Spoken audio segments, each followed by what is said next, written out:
In the quiet town of Delphi, Indiana, tragedy struck on what started off to be an ordinary afternoon.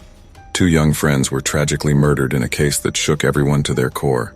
Their names were Liberty Libby German, who was 14, and Abigail Abby Williams, who was 13.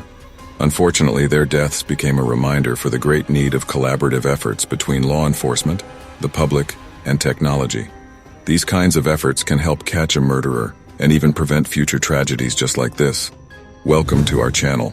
Today we are diving into the terrifying true story of the Delphi Snapchat murders. In this video, we are going to explain the unfortunate series of events that led to the loss of these innocent young girls and the new shocking details that we now know about this case that change everything. Keep watching, because these current updates on this case will blow you away. It was February 13th, 2017, when Abby and Libby ventured out for a fun and lighthearted afternoon walk along the Delphi historic trails. Just two good friends who wanted to spend the day documenting their adventures through social media photos. These first photos were carefree, fun, and what you would expect from any teenage friends hanging out together. Unfortunately, this seemingly normal fun day between two friends would forever change not only their lives, but the lives of their loved ones and the lives of an entire city as well. Their fun day of adventures took a gut-wrenching turn. The following day, volunteer searchers made a grim discovery around 12 p.m.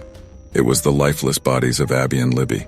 They were found around half a mile from the abandoned bridge, which is where they were last seen. Only a coward would do such a thing. We are confident that you have told someone what you have done. To say that the shock and grief that swept through the community was overwhelming is an understatement. The town of Delphi is forever scarred by these murders. As the investigation unfolded, the importance of collaboration between law enforcement, the public, and technology became very clear. Libby, even in the face of danger, was quick thinking and showed bravery beyond her years. Because of all the photos and videos on her phone from that day, she was able to provide law enforcement with critical audio and photo clues even after her passing. Her cell phone recordings actually captured the bone-chilling words, "down the hill."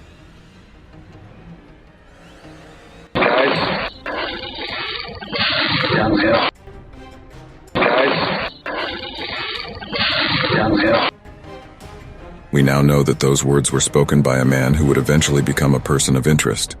Also, due to a blurry photograph of the suspect on Libby's phone, a composite sketch was able to be created. This photo ended up helping the investigation tremendously and gave law enforcement a small glimpse into the appearance and activity of this suspect.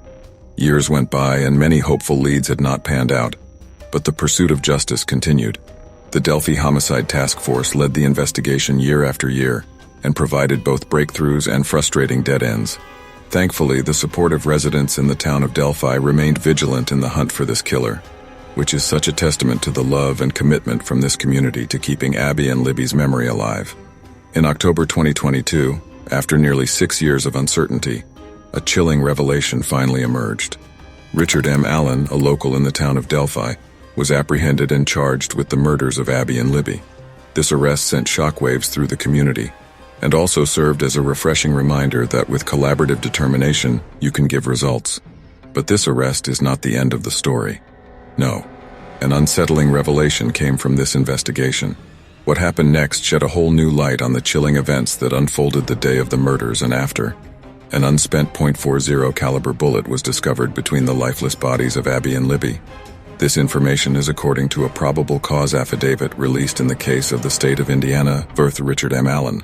Law enforcement did choose to not divulge the cause of death for these two girls. They only revealed that the two girls had lost a significant amount of blood after being attacked with an unspecified weapon. What's even more disturbing is that the truth emerged that the girls were not killed in the same location where their bodies were ultimately discovered. This twist adds yet another additional layer of mystery to this even developing case. In recent developments on the 13th of October in 2022, investigators executed a search warrant at a residence on North Whiteman Drive, the home shared by Mr. Allen and his wife Kathy. The affidavit paints a very grim picture. During the search warrant, knives and firearms were found at his home, including a Sig Sauer Model P226 pistol. The discovery of these weapons seemed to leave more questions for law enforcement instead of answers. But fortunately for the investigation, soon after Mr. Allen's house was searched, there was finally a break in the case. The Indiana State Police Laboratory conducted an analysis on that gun, the one that was found in Mr. Allen's home. Shockingly, it was determined that the unspent round, the one found just 2 feet from one of the victim's bodies, had been cycled through Mr. Allen's own firearm. Mr. Allen even confirmed that he had owned the gun since 2001, and his wife Kathy allegedly informed investigators that her husband was the sole person with access to this weapon. Yet the question remained unanswered. How did an unfired bullet, belonging to Mr. Allen's gun, end up positioned between the bodies of the 2 teenage victims? And to add even more mystery and shock to this case, recent court documents divulged that in April, while in custody, Richard Allen allegedly confessed multiple times to the killings during a phone call with his wife. This unbelievable admission takes this case to a whole new level. But was it a real confession? Allen's attorneys filed an emergency notion. This notion was stating his mental state had deteriorated significantly. He was refusing to eat, to sleep, and exhibited alarming behavior. This means they are basically claiming that Allen's confessions were unreliable due to his deteriorating health. Obviously, we will have to continue to piece together the puzzle of the Delphi Snapchat murders as more information is given in the, hopefully, near future. Thank you so much for watching, and we hope you enjoyed the haunting mystery of the Delphi Snapchat murders. If this video has captivated your attention, please remember to hit the like button and also click subscribe for more compelling mysteries and true crime stories. Until next time, stay cautious and remain vigilant.